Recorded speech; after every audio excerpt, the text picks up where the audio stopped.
Como é que é, pessoal? Bem-vindos novamente ao Undergrounds Voice ao vivo. Os meus convidados de hoje são os Primordial. Tenho aqui o Alan comigo, vocalista e líder da banda.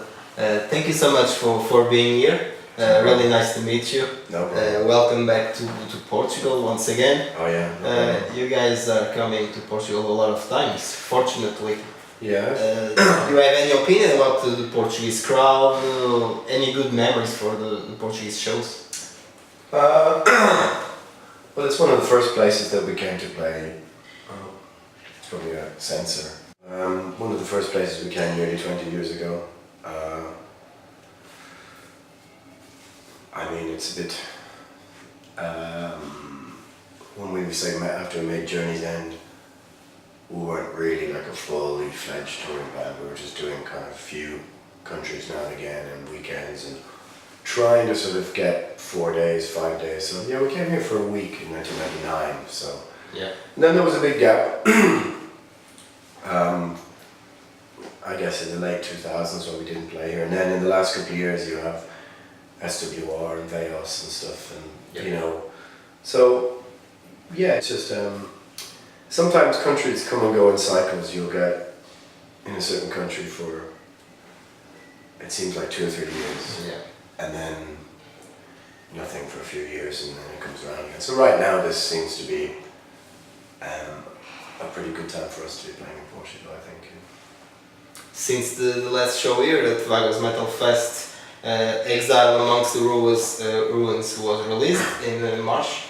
A lot of people are saying that's a masterpiece, one of the best Primordial albums. What do you have to say about that? I don't know, I mean, we've made 9 albums. Yeah. And after you make 9, you know, we added a few little moments, slight diversions in the sound. It was done very directly, very spontaneously, very little afterthought. We just made it over weekends. We didn't stop our lives. We didn't go and sit in the studio for weeks. We made it very, very quickly, very spontaneously. It has a sort of instant dynamic sound. It has a few songs that are unusual for Primordial. Yeah. But I mean, look, we have to be realistic in that sense that by and large heavy metal is a young man's game. So most bands make their best albums in the first 1, 2 or 3. Yeah, it's true. So to still sound like you have energy, passion and relevance after 9 albums is unusual, but we're an unusual band, so I suppose it figures like that. No, it just has a very, has something like a bit more of an instant quality to it. And yeah, I mean, some people, of course, are disappointed that it doesn't seem to have an Empire Falls or a... But it kind of does. I mean, it's epic, but it's not maybe like heavy metal epic. It's a bit darker, it's a bit gloomier in places, and then there are songs that are sort of not atypical. Yeah, it's kind of... But you know, I think if people want Empire Falls style songs, there's enough of that style in the canon of work for you to still find them. Yeah. It's still there, you know. It's kind of a grower. It's not a easy album to understand at the first audition. No. But that's good. I mean, you know, the most instant things you usually get tired of after a while. That's so, true. You know, people who said to me, I don't really get it, you know, in the beginning I just said, just stick with it and see how it goes after 5 or 6 listens. So it seems to be rewarding people a bit more in the long run, you know. Well, Last Call, in my opinion, is one of the best Primordial songs ever. I don't know if it's correct, but in my opinion it looks like a very important music for you. It's kind of have a personal meaning. Sure. Am I right? Well, they all have personal meanings, but yeah, I mean, Last Call is particularly... There's a thing, I think, about, let's call them redemption songs. If you're going to write about, let's say, loss, tragedy, personal loss, heartache, years of decisions made by, let's say, booze, drugs, sex, the things you would have seen, let's say, a lot of the country and western people I really like. Of course, the Johnny Cashes, but the Waylon Jennings, the Hank Williamses. these kind of redemption songs, which are songs based on those dark experiences. And you can't write that when you're 27. You can't write that song with an authentic voice when you're 25. Yeah. You can't write about, you know, elements of outlaw thought or really being realistically understanding the outsides or the outskirts of society, and having been in a few strange situations or traveled or you can't write that song. I at 25, so now in my mid-40s, that song has a more authentic voice. Yeah. Some bands start to repeat themselves after releasing a certain number of albums. They start to live in autopilot. Primordial have 9 albums, EPs, live albums, and shows everywhere. But you guys still sounding fresh. How can you do it? Without sounding flippant, what it is you still give the most amount of a fuck about the things you should give a fuck about, and you give no fucks about the things you shouldn't. And part of being in a band is being able to begin to divide and understand which one is which. Yeah. And also, you know, we haven't over-toured ourselves. We don't socialise together. I guess we're sort of not really sick of each other. We still go and we have our own lives and our own things that we do. I do other kinds of music as well and other bands. And at a certain point, a band becomes like an institution in your life. It's defined you for most of your adult life. And, you know, you can take or leave it for 3 months. You know, if there's no gigs, nothing to do, you can just do their own life for 3 months. Yeah. So, we're not in a cycle of, you know, album, tour, festivals, album, and, you know, because we're not a professional band. Playing in Primordial is not our living. So, you know, I mean, at this age it would be quite nice if it could be, but that's just the way things are. Yeah. So we all have other things to do, you know. So. I heard one interview where you said that you never felt any pressure from the label to release an album, and the only pressure that you feel is from yourselves after releasing a cool album, a good album. So you're always releasing great albums. Are you always on pressure? Well, personally, I like pressure. It's a good pressure anyway.